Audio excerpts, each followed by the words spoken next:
Friends, अगर हम बात करें पासपोर्ट की तो ये है हमारे पास इंडियन पासपोर्ट, जिसको एक ट्रैवल डॉक्यूमेंट भी कंसिडर किया जाता है। अगर आप इंडिया के अलावा किसी भी कंट्री में ट्रैवल करते हैं और आप इंडियन सिटीजन हैं तो आपके पास इस तरीके से एक वैलिड पासपोर्ट होना जरूरी है। विदाउट पासपोर्ट आप किसी भी कंट्री में ट्रैवल नहीं कर सकते। तो पासपोर्ट के लिए अप्लाई करने के लिए आपको कहीं भी बाहर जाने की कोई जरूरत नहीं है। आप इजीली घर बैठे बैठे अपने पासपोर्ट के लिए अप्लाई कर सकते हैं। सबसे पहले आपने पासपोर्ट के लिए जब भी अप्लाई करना है तो आपने पासपोर्ट इंडिया की ऑफिशियल वेबसाइट पर ही विजिट करना है। पासपोर्ट इंडिया की जो ऑफिशियल वेबसाइट है वो है हमारे पास passportindia.gov.in। तो आपने इसी वेबसाइट का यूज करना है जब भी पासपोर्ट के लिए अप्लाई करना है। तो आपने क्या करना है, अपना ऑनलाइन एक एप्लीकेशन फॉर्म फिल करना है, अपनी सारी डिटेल्स एंटर करनी है। तो अगर आपको लगता है कि आपको किसी भी डिटेल में कोई प्रॉब्लम लग रही है कि आपको पता नहीं भी इस डिटेल में हमने क्या एंटर करना है, तो इससे रिलेटेड डिटेल्ड वीडियो आपको मेरे चैनल पर मिल जाएगी। पासपोर्ट अप्लाई ऑनलाइन के नेम से है, आप वहां जाकर देख सकते हैं। तो आपने क्या करना है, अपना एप्लीकेशन फॉर्म फिल करना है, एक अपॉइंटमेंट डेट सिलेक्ट करनी है, उसी अपॉइंटमेंट डेट पर और टाइमिंग पर आपने पासपोर्ट सेवा केंद्र विजिट करना है। तो आपके पास एक लिस्ट ओपन हो जाएगी, उस लिस्ट में से आप अपना पासपोर्ट सेवा केंद्र सिलेक्ट करोगे और पासपोर्ट सेवा केंद्र विजिट करोगे। आपने यहाँ पर ऑनलाइन ही पेमेंट करनी है। पेमेंट करने के बाद आप क्या करोगे, अपनी जिस दिन आपकी अपॉइंटमेंट होगी आप पासपोर्ट सेवा केंद्र विजिट करोगे। तो आज की इस वीडियो में हम बात करने वाले हैं कि जब आप एक अपॉइंटमेंट डेट को बुक कर लेते हैं और किसी भी रीजन से आप उसे रीशेड्यूल करना चाहते हैं तो आप उसे रीशेड्यूल कैसे कर सकते हैं या फिर अपनी अपॉइंटमेंट को शेड्यूल कैसे कर सकते हैं, यहाँ पर आपको कितने चार्जेस पे करने हैं, यानी कि कंप्लीट डिटेल में आज आपको इस वीडियो में बताने वाली हूँ। तो इसके लिए आपने इस वीडियो का कोई भी पार्ट मिस नहीं करना है। तो अगर हम बात करें कि अपॉइंटमेंट को रीशेड्यूल कैसे करना है, तो सबसे पहले आपने पासपोर्ट इंडिया की जो हमारे पास ऑफिशियल साइट है passportindia.gov.in, आपने इसी साइट पर विजिट करना है। तो आपके सामने यहाँ पर व्यू सेव्ड सबमिटेड एप्लीकेशन में शेड्यूल अपॉइंटमेंट का एक ऑप्शन आएगा, आपने उस ऑप्शन पर क्लिक करना है। देन आपके सामने reschedule appointment and appointment cancellation tab का एक ऑप्शन आएगा, आपने उस ऑप्शन पर क्लिक करना है।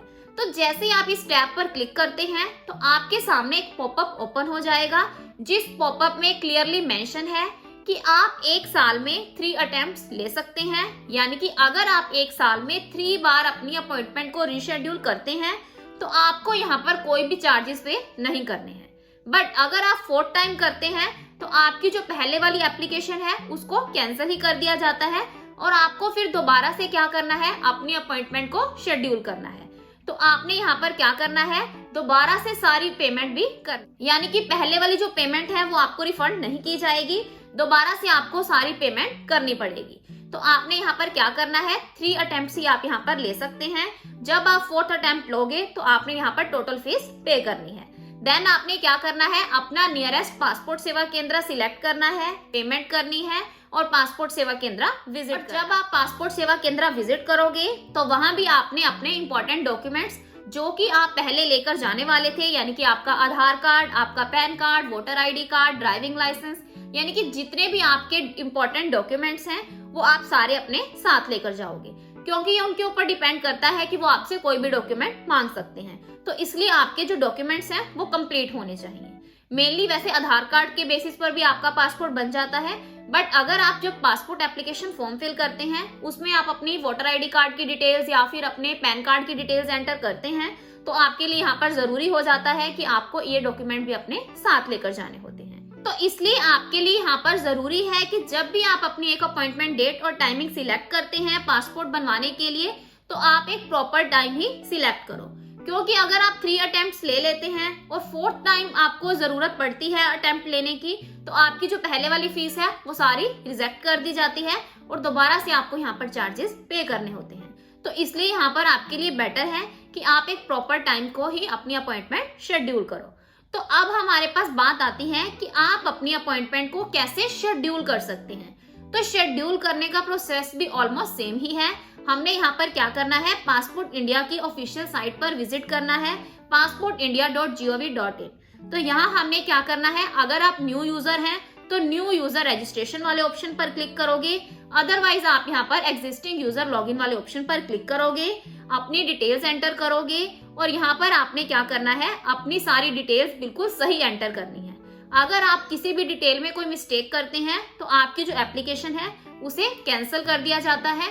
फिर दोबारा से आपको सारी टर्म्स एंड कंडीशंस को सेटिस्फाई करना होता है, यानी कि अपनी सारी डिटेल्स दोबारा से एंटर करनी होती हैं। तो अब आपने क्या करना है, अपनी अपॉइंटमेंट डेट सिलेक्ट करनी है और उसी सेम अपॉइंटमेंट डेट और टाइमिंग पर पासपोर्ट सेवा केंद्र विजिट करना होता है। यहाँ पर आपको प्रॉपर चार्जेस भी पे करने हैं जो कि एक पासपोर्ट बनवाने के लिए लगते हैं। अगर आप नॉर्मल कैटेगरी के अंडर अप्लाई करते हैं और 36 पेजेस वाले पासपोर्ट के लिए अप्लाई करते हैं तो आपको यहाँ पर 1500 रुपीज देने पड़ते हैं। अगर आप तत्काल कैटेगरी के अंडर अप्लाई करते हैं तो आपको यहाँ पर 3500 रुपीज पे करने होते हैं। यानी कि पासपोर्ट की कैटेगरी के ऊपर डिपेंड करता है कि आप किस कैटेगरी के अंडर अपने पासपोर्ट के लिए अप्लाई करते हैं। तो अब आप क्या करोगे, पासपोर्ट सेवा केंद्र विजिट करोगे। वहां आपने अपने सारे इंपॉर्टेंट डॉक्यूमेंट्स, जैसा कि मैंने पहले भी बताया है कि आपका आधार कार्ड, अगर आप ईसीआर पासपोर्ट के लिए अप्लाई करते हैं तो आपको अपने एजुकेशनल सर्टिफिकेट्स यानी कि अपना 10th क्लास की मार्कशीट, 12th क्लास की मार्कशीट लेकर जाने की कोई जरूरत नहीं है। बट अगर आप नॉन ईसीआर या फिर ईसीएनआर पासपोर्ट के लिए अप्लाई करते हैं तो आपको अपने एजुकेशनल सर्टिफिकेट्स भी साथ में लेकर जाने होते हैं।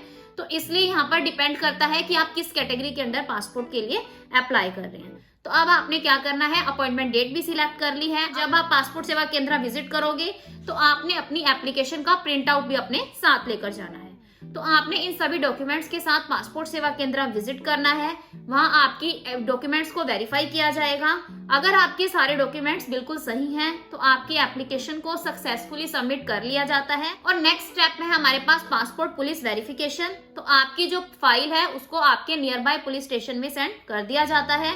फिर आपको पुलिस स्टेशन से कॉल आएगी या फिर पुलिसमैन आपके घर पर विजिट करेंगे और आपके डॉक्यूमेंट्स को वेरीफाई करेंगे। तो यानी कि अगर आप ये जानना चाहते हैं कि पासपोर्ट ऑफिस अपॉइंटमेंट में क्या क्या होता है, पासपोर्ट के लिए कैसे अप्लाई करना है, यानी कि एप्लीकेशन फॉर्म कैसे फिल करना है, पासपोर्ट पुलिस वेरिफिकेशन में क्या क्या होता है, कौन कौन से डॉक्यूमेंट्स वेरीफाई किए जाते हैं, कौन कौन से क्वेश्चंस पूछे जाते हैं, इन सब से रिलेटेड डिटेल्ड वीडियो आपको मेरे चैनल पर मिल जाएंगी।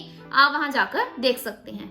आई होप आपको क्लियर होगा कि कैसे आप अपनी अपॉइंटमेंट को रीशेड्यूल कर सकते हैं और शेड्यूल कर सकते हैं। सारे डाउट्स आपके क्लियर होंगे।